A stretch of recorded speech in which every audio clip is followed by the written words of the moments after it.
To my beautiful and driven wife. Let the good times roll.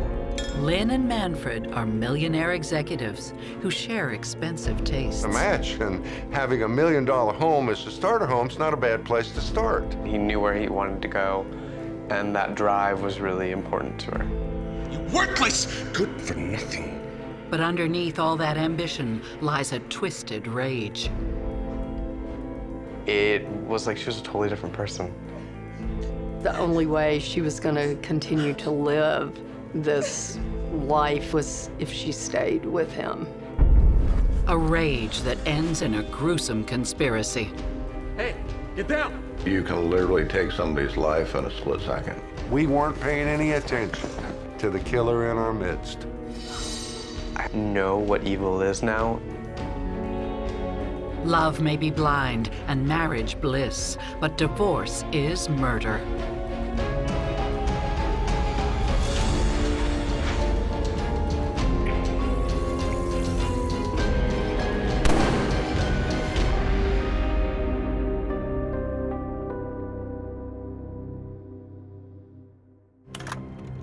It's a quiet, peaceful day in suburban California when Lynn Schochner settles down to take a nap. She's newly separated from her husband, Manfred, and is happy to be finally moving on. 911, what's your emergency? The neighbor dials 911 and says, hey, I think there's a prowler in my neighbor's yard, and the police were there within a few minutes. Hi. Hey. How can I help you? A neighbor called, thought they saw a prowler out back. Have you heard or seen anything, Mrs. Schochner. No. It's weird. I didn't see anything or hear anything. The officers insist on taking a look around. Okay, well, I can get the key for the back gate and you can check the yard yourselves. Okay. I believe she was gone for several minutes, and everybody started wondering, boy, it's taken a long time for her to get the key. Minutes go by before they realize something isn't right. In fact, it couldn't be more wrong.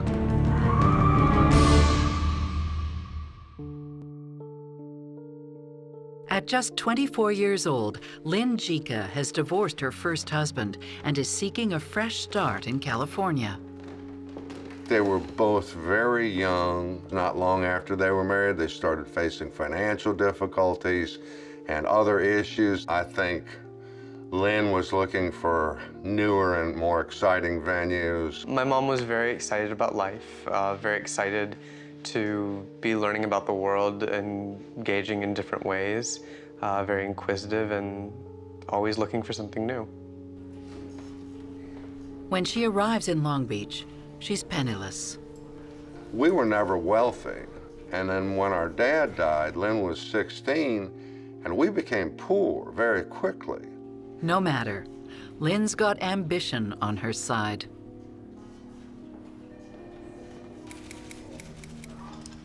Hi, I'm Lynn Jika. I have an interview at 9. She quickly lands a job at a prestigious aerospace firm with ties to the U.S. military. Yes, sir. I will have that for you by the end of the day. Good morning, Lynn. She showed herself to be intelligent, hardworking, and had a good bit of personal initiative. And then continued to impress her employers. She was vivacious. She was an attractive person. Haven't seen you here before? She quickly catches the eye of a coworker, fellow divorcee Manfred Schochner. I'm Manfred, but you can call me Fred. I'm Lynn, the new temp. I should hope not too temporary. Well, I've been here months, so we'll see. All bets are on you, then.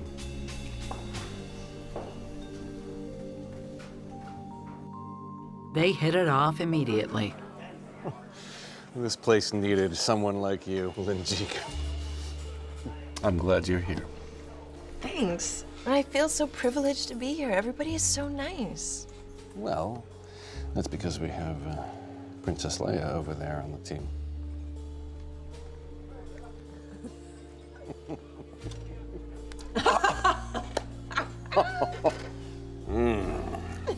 Delicious. They take their flirtation up a notch. It looks lovely on you. I'm glad you like it.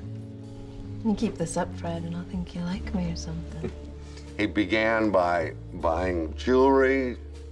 Lynn loves the attention and Manfred's lavish displays of wealth. Lynn, I think, saw a person who was also very intelligent, older, and I think his wealth shone through, and he wasn't shy about showing it off. I think stability was a big part. I think it was something she really hadn't had, so big flashy things could have been exciting.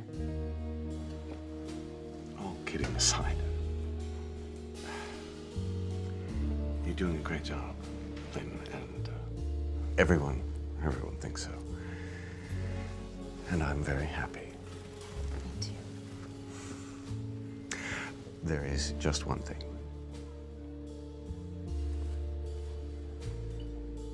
Move in with me. Within a few months, Lynn moves into Manfred's place, and the jet-set courting intensifies. She was much younger than he was by about 10 years. Oh, thank goodness. I asked her if she felt he was a little old for her. She said no, they were very compatible, that they got along well. They both share a passion for exploring the world. Lynn reported with excitement that they traveled frequently. You know, they would go up to San Francisco, or they would go to the Caribbean and various places. Often they went to Las Vegas. Just a year after they first meet, they make an impromptu decision to tie the knot. It transpired on a sailboat in Long Beach Harbor. It was a very small affair.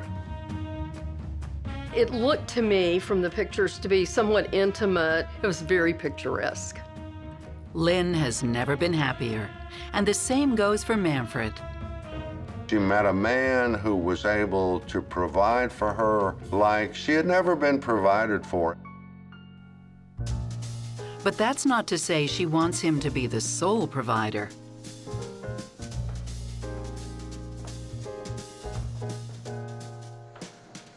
To my beautiful, smart, and driven wife, let the good times roll. Working-wise, my mom was very driven in her own regard. She really just went for it. After probably less than 2 years, she had graduated to becoming a senior service liaison. After a year as husband and wife, Lynn and Manfred are the very picture of success when her brother Mark finally comes to visit. This is Fred. So, you're my sister's knight in shining armor. Oh, I don't know if she needed any rescuing, but she's definitely my queen. I was able to fly out to LA and finally meet Lynn's husband and see my sister. Manfred is friendly and attentive to Lynn. VIP parking for my princess. So she never has to walk very far. But during his visit, Lynn's brother Mark gets his first glimpse of some questionable behavior. There was a handicap slot open right in front of the restaurant, and he pulled right in, and he wasn't handicapped. Lynn appears unconcerned about her husband's unusual parking choice, and the dinner itself goes without a hitch. Until it's time to pay the bill. Oh, please, let me treat you this time. He stood up, made a big flourish of picking up the check, and he threw down a 20. And I thought it was a little light because it was good service. I'm just gonna run to the washroom. If you guys wanna meet me outside, I'll see you soon, all right? I reached into my wallet, pulled out $5 and put it on top of that.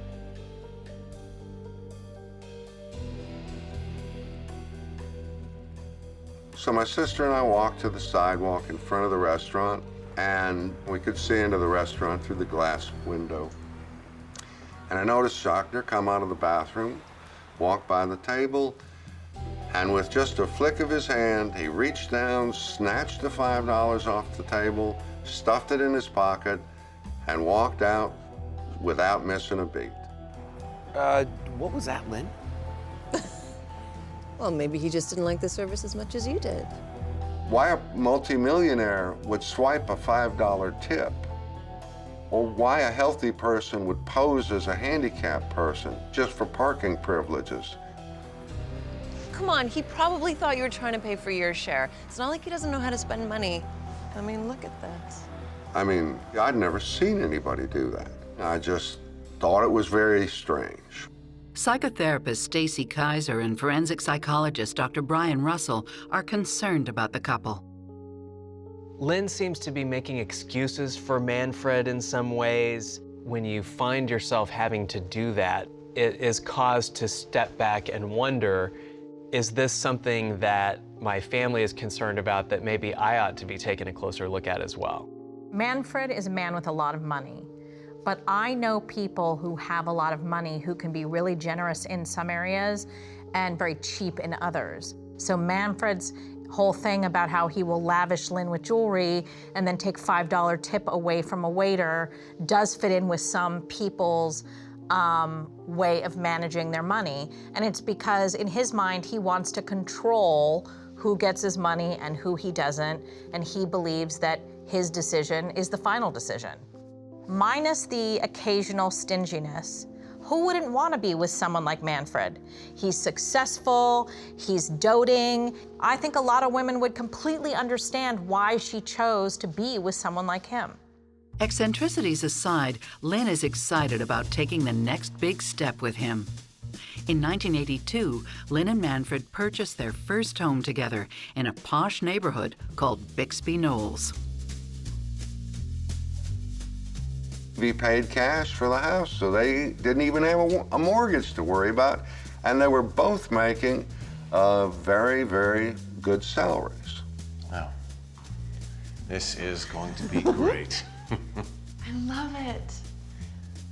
I'm gonna make this the most beautiful home for you. And that was their starter home. You can imagine having $1 million home as a starter home is not a bad place to start. But it will be a terrible place to finish. Doctors won't let her out. She can't even come home. She can't even take a phone call. It's an unhappy household. Newly married millionaire executives Lynn and Manfred Shockner are riding high on money and success. I think that the ability to afford pretty much whatever they wanted and to do whatever they wanted made it seem like her life was hitting on all cylinders. Well, would you like me to get another bottle? I don't know. I don't actually feel that great. But 2 years after buying their first home in a posh part of Long Beach, California, Lynn falls ill.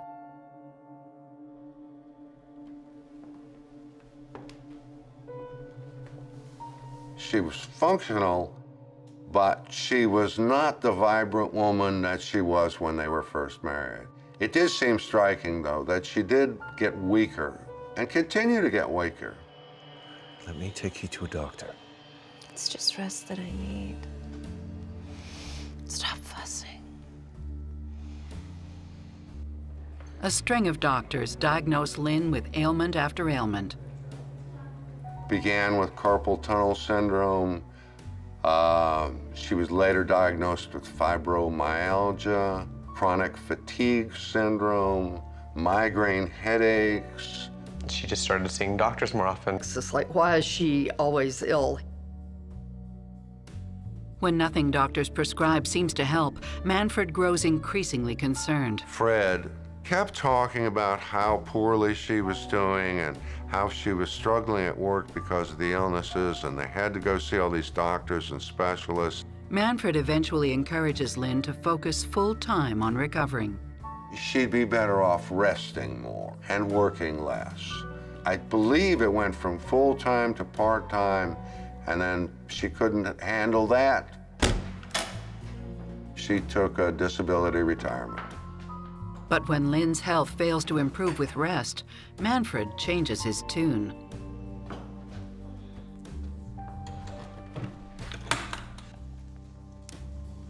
I'm napping. No, you're not. We're going out. It's for your own good.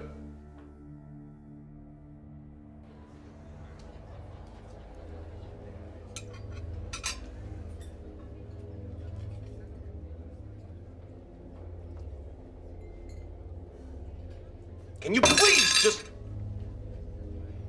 just try and enjoy your dinner?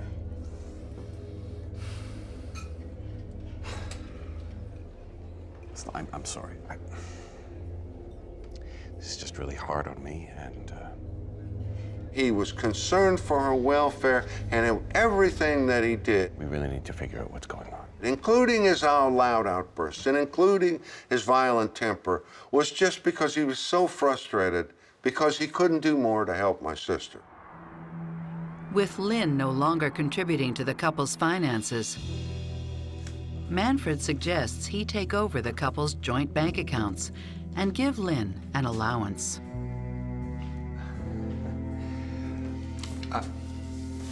I'll take care of these from now on, okay? You just get better, okay? His reaction probably would have been to the count of, hey, I'm really good with money. I know what I'm doing. Just let me take care of everything. I've got this. You don't have to worry your head with it. But as he takes over the finances, Manfred changes, becoming more and more miserly. He acted as her advocate for disability payments from the company, as well as disability support from the state. Manfred milks the system for every penny he can get. Here, this multimillionaire was greedily taking food stamps to feed his family. He called the shots, and I think she went along with it. I think it was very much just, this is what's expected. This is how I maintain this house. This is how I stay in this life. And I hardly ever sleep. So it means I'm tired all the time. And when I Lynn's symptoms persist. covered in sweat. She complained about more serious attacks of her various ailments. Well, you know, I'm sweating all the time, and I have these horrible migraines. It just like, Excuse me. Just gonna skip to the washroom. So too does Manfred's stinginess. they're like knives in my temples and behind my eyes, and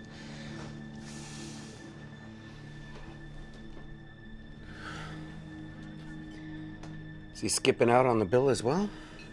We went out to a nice waterfront seafood restaurant for a high-end meal. He worked his way to the bathroom just before the check came.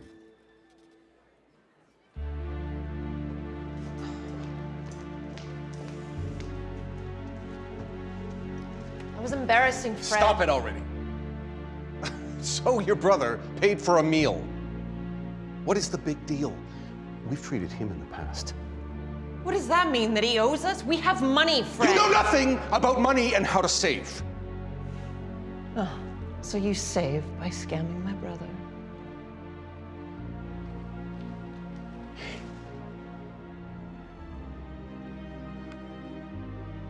Don't worry your little head about it.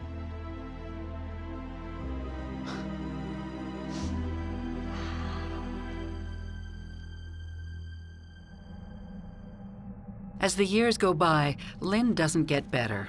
In fact, she gets worse.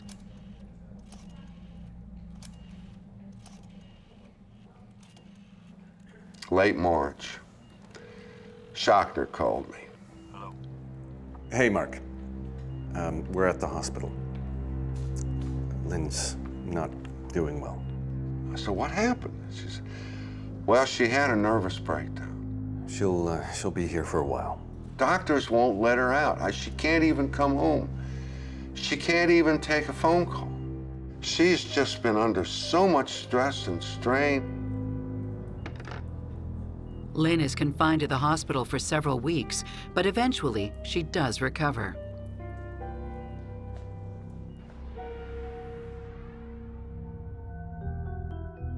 At her doctor's urging, Lynn seeks counseling, and Manfred joins her. And the results of couples therapy are nearly instantaneous. Well, that went well. Did. It was so much of him trying to show he was a different man, that the therapy had worked, that he was excited to be here. Oh, I almost forgot. He would buy her pendants, necklaces, rings, watches.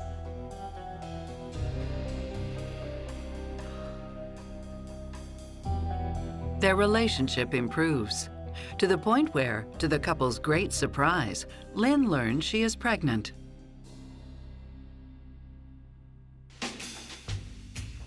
And after 11 years of marriage, Lynn and Manfred have a child together, Charlie. It's the happiest they've been in years. Welcome home, son. I definitely think having a son was an ideal thing for my father. I think that was always something he wanted, something he'd be very proud to talk about.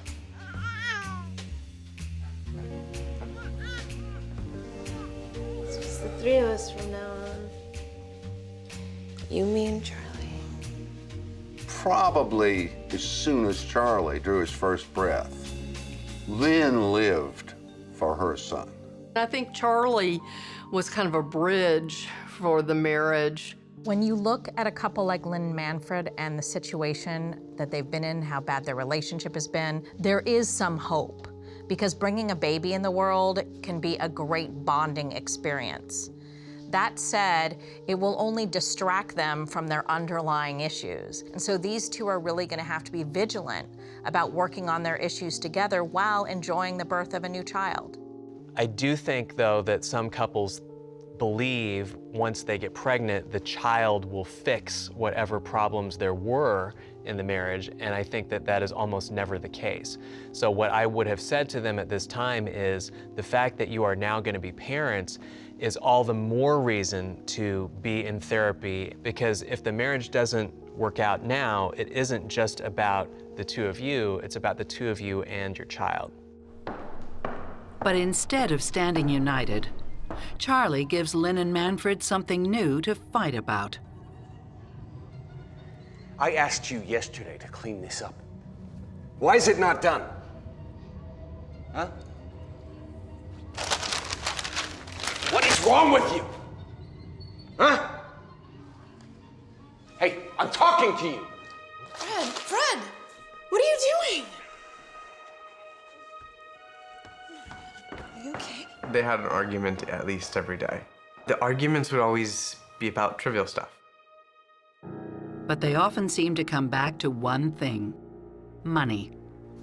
We weren't allowed to spend money on clothing.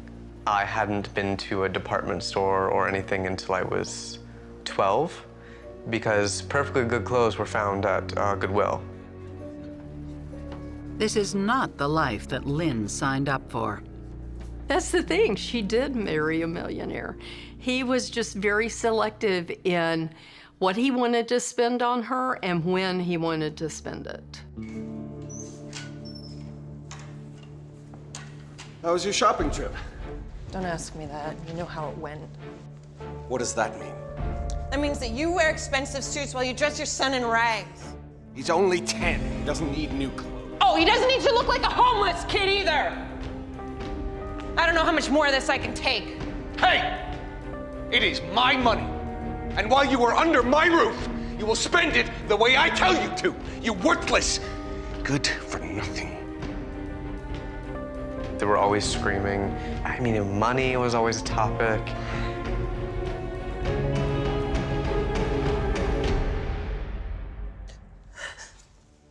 The only question is, which of their fights will be their last? He was asking for a considerable amount of his money. That's when I got angry.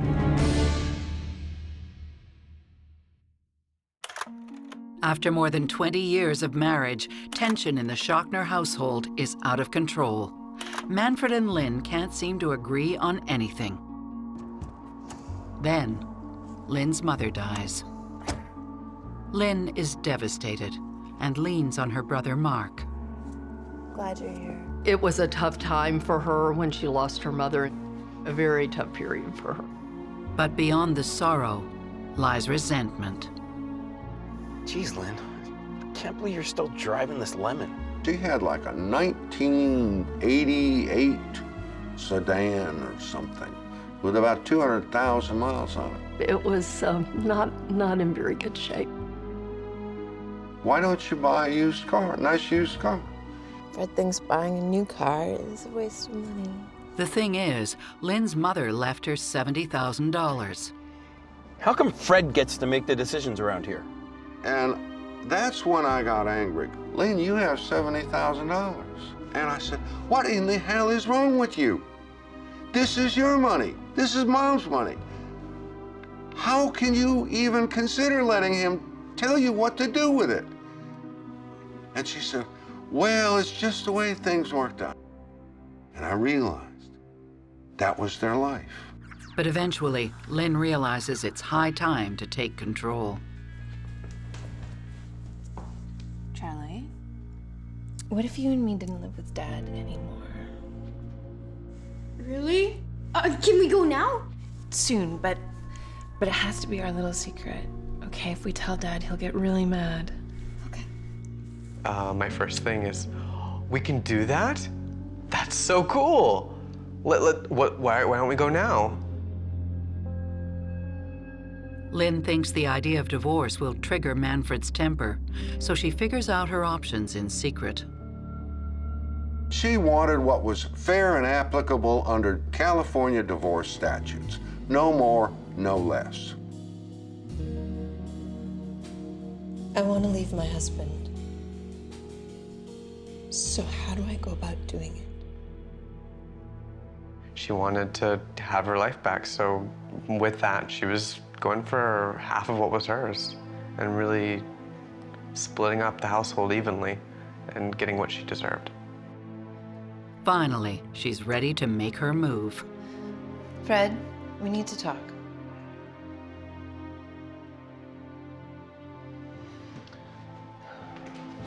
I want a divorce. What? Wait. I want a divorce. Listen, before you start making any big decisions, just give me another chance. Okay, let's go away together. He really kind of started to understand that she was really serious about this time. And it wasn't a joke, it wasn't a threat, it was a reality. Okay, Fred. If that's what you want.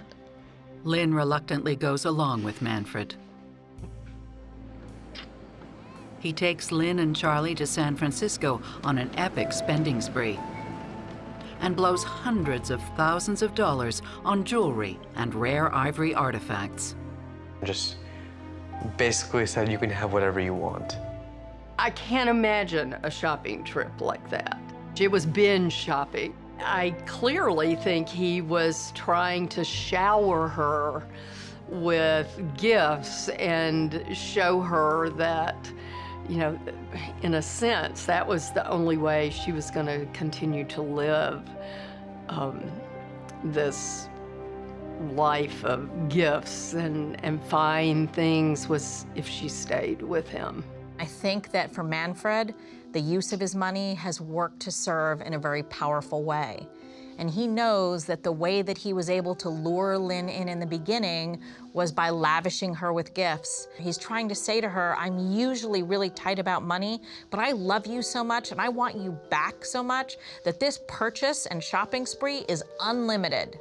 I'm worried about the couple at this point because I see Manfred operating out of fear, apparently. Fear of losing her, and so he's willing to go into a place that we know isn't comfortable for him, parting with money as a way of trying to hang on to her. Despite the extravagant gesture, Lynn can no longer be bought. Even though he was giving her all these expensive gifts, there was no way she was going to stay. Finally get my life back. She was determined to go at that point. Should have done this a long time ago, Manfred. Whatever's best for Charlie.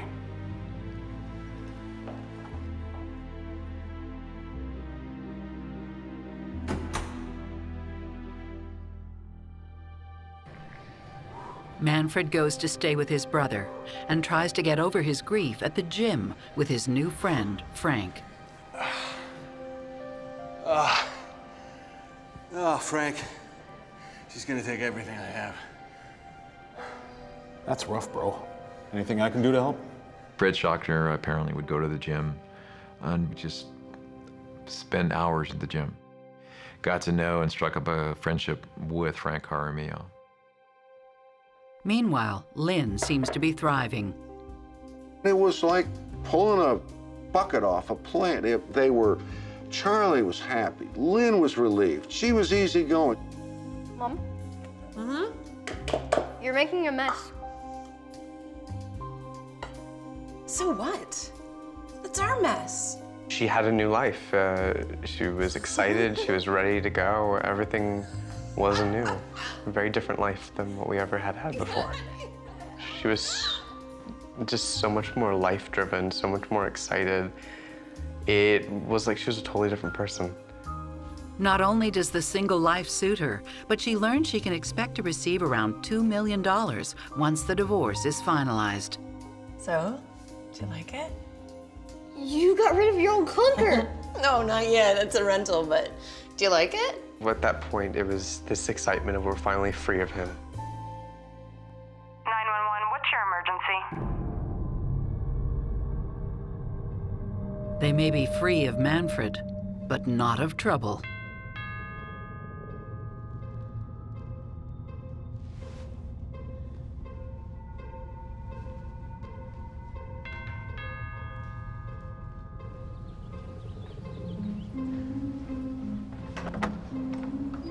Hi. Hi. How can I help you? A neighbor called, thought they saw a prowler out back. Have you heard or seen anything, Mrs. Schockner. The police were there within a few minutes, front and back, which is common practice. You kind of want to cut off the area you came in from and pull out front to make contact with the homeowner. No, that's weird. I didn't see anything or hear anything, and I'm a light sleeper, so. The cops want to check out the property. Okay, well, I can get the key for the back gate, and you can check the yard yourself. She seemed to be incredulous and questioning. Okay. Believe she was gone for several minutes, and everybody started wondering, boy, it's taken a long time for her to get the key. The thing is, Lynn won't ever get the key. The officers conveyed to me their hurt, their shock. I just started crying. I was an emotional wreck.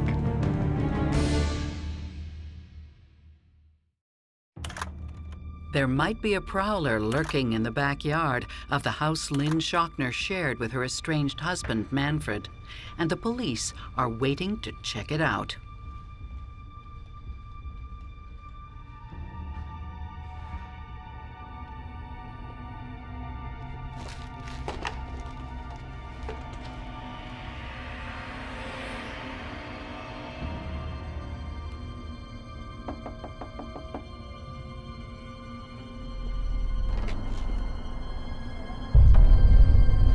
The units in the back alley said they saw something. They have somebody coming over the back fence. Hey, get down! They're commanding him to get down on the ground, put your hands where we can see him, make sure there's no weapons, and he refuses. Suspect on the run. Pursuit in progress. Schockner? Schockner? You know, they're running through their house, yelling her name. Mrs. Schockner?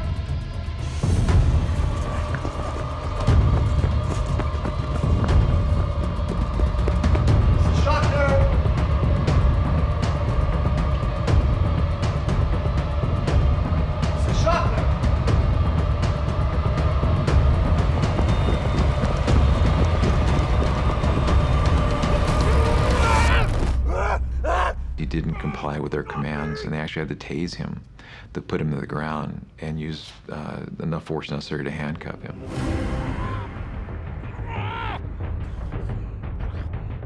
The prowler is quickly identified as a petty criminal named Nick Harvey. And when he is searched, police discover he has a bag of Lynn's jewelry and a bloody knife.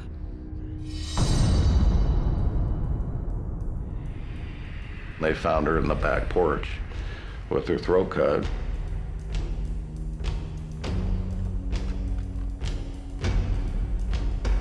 Lynn Shockner has been killed in cold blood, within feet of the Long Beach PD. The officers conveyed to me their hurt, their shock. These are my brother officers, but they messed up. It was pretty much a botched burglary. Accidentally stabbed her to death because he panicked, and when she came out the back, he only used the words, he didn't mean to kill her.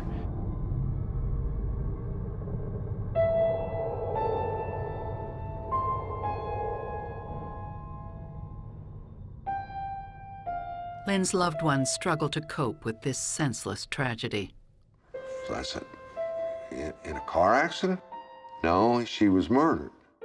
At the time, it's just so like stepping off a cliff. I mean, your stomach is fluttering for no reason. You feel like there's nothing but, you know, a hard landing. Am I in trouble? That landing is even harder for 14-year-old Charlie, who gets the news at school. It's quiet for a second. I'm like, well, why am I here? I'm extremely nervous. Well, there's been an incident and your mother was murdered this morning. Long pause. Really silent. Oof. I remember I was shaking and I couldn't even get the words out. I just started crying. I was an emotional wreck. They had called Manfred to come pick me up.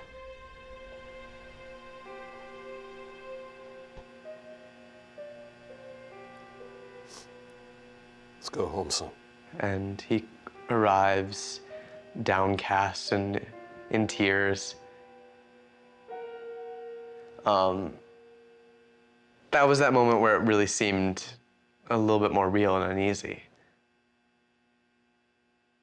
I think the hardest thing was the fact that I guess my safety net, my biggest supporter, my champion, was gone. For the family to hear that Lynn was killed by what seems like a random act of violence is confusing. I mean, it makes you wonder, like, why her? And you finally feel like she's free and she's got this new lease on life, and it's just not fair. It must have been devastating for Lynn's family to find out that just as she seemed to be getting out of her marriage with Manfred and getting ready to move on with her life as a single mom with financial resources finally, this tragedy befalls her.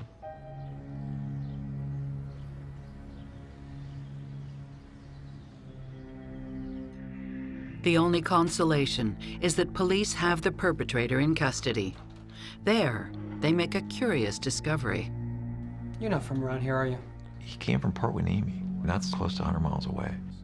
You don't come to the city of Long Beach from another area so far away to do a burglary. Police find something else that doesn't quite add up. We open up the jewelry bag and we put it, and it's obviously costume jewelry. You're not much of a thief either. Well, I had to work fast, so. As any husband knows, when you buy your wife jewelry, you buy your wife good jewelry. That was not good jewelry. Both my partner and I said, yeah, this is so wrong. There's a lot more to it. Give me the phone records on this guy. He's not telling us everything. This doesn't feel like a robbery. Police believe Nick Harvey must have some personal connection to Lynn Shockner. I had other detectives working with me when we put them on task of bank records and cell phone records and cell phone sites. I know what happened. We're worried about Nick. But nothing will prepare them for what they find. He's scribbling something on a notepad, and it says, "Are you wired?" This is all because of you.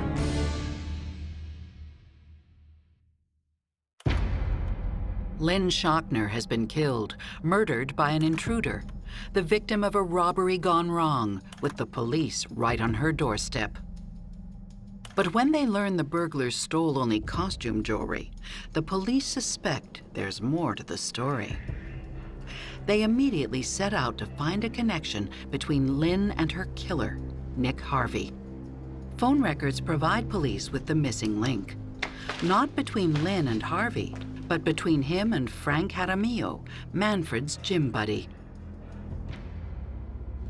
Oh, Frank.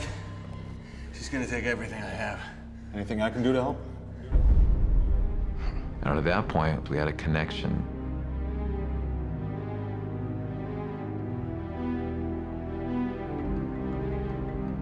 Police confront Nick Harvey with this evidence. It says right here you made multiple phone calls to Mr. Jaramillo. And at that point, you know, it was kind of like, damn, you guys are good. You got me. Yeah. Yeah, Frank hired me to do it.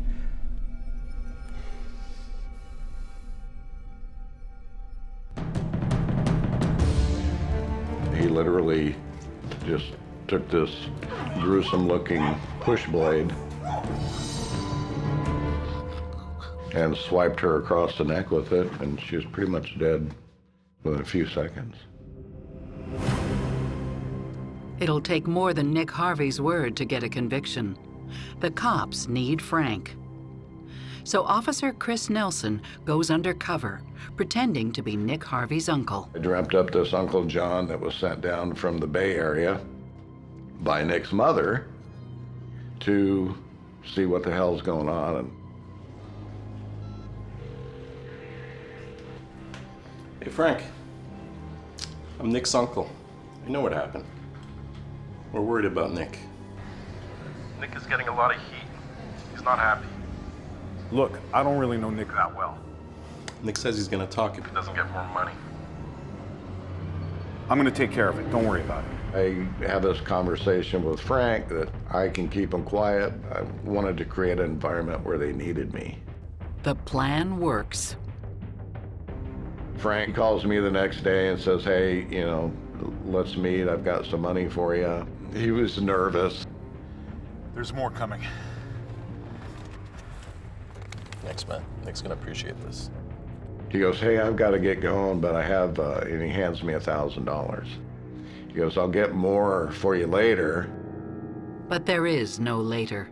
You're going to jail for the rest of your life. Do you understand that? As soon as Frank hands over the money, he seals his fate. He's pretty much done at this point. Frank points the finger at someone else. He's the one that's behind it all. Manfred Schockner.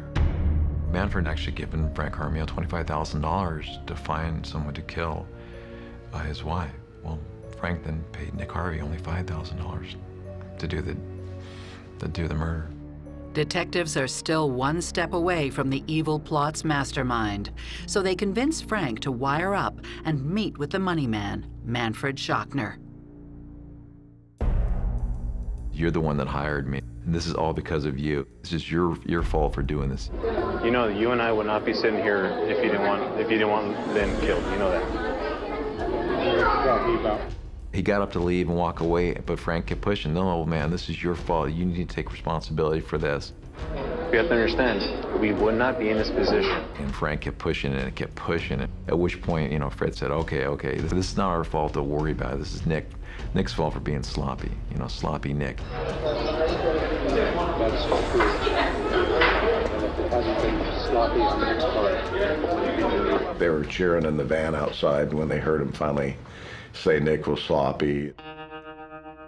Finally, police have what they need.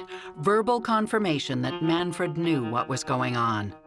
The next morning, we got an arrest warrant for him and a search warrant for his house, and that's where we made the arrest. Manfred's motive? It was cheaper to kill his wife than divorce her. She was asking for a considerable amount of his money. Manfred killed Lynn because he cared more about money than he cared about her. The key personality trait of Manfred is narcissism. And from narcissism springs entitlement, and from entitlement springs sociopathic behavior. Sociopathic behavior is really just somebody saying, I am owed things by others and I'm going to take those things. The family has to be looking at themselves, wondering, how did we miss this? There's sort of a special sort of nausea that people feel when they realize that they were breaking bread with the enemy. It's a tremendous betrayal. It is one of the coldest, most heartless things that a person could do. Nick Harvey, Frank Jaramillo, and Manfred Schockner are each convicted of first-degree murder and are sentenced to life without the possibility of parole. I was exhilarated to find out that my father was found guilty. It was sadly one of the best moments in a long time. It was a wonderful feeling to know that justice had been delivered. If I saw him walking down the street, I'd beat him with my own hands, and if that didn't work, I'd get a weapon. I have no qualms about dealing with Schockner. I despised him for a whole host of reasons. You know, here he'd taken Lynn's life. He had robbed Charlie of his mother. It was just despicable. Charlie moves in with Lynn's brother Mark and his wife Susan. They made every arrangement, took me in with more than open arms, just incredibly gracious, and they're my parents. They really are. But it doesn't erase the pain of losing his mother. When my mom died, I lost everything in my life. I lost my best friend, I lost my biggest supporter, my cheerleader, I lost my mom.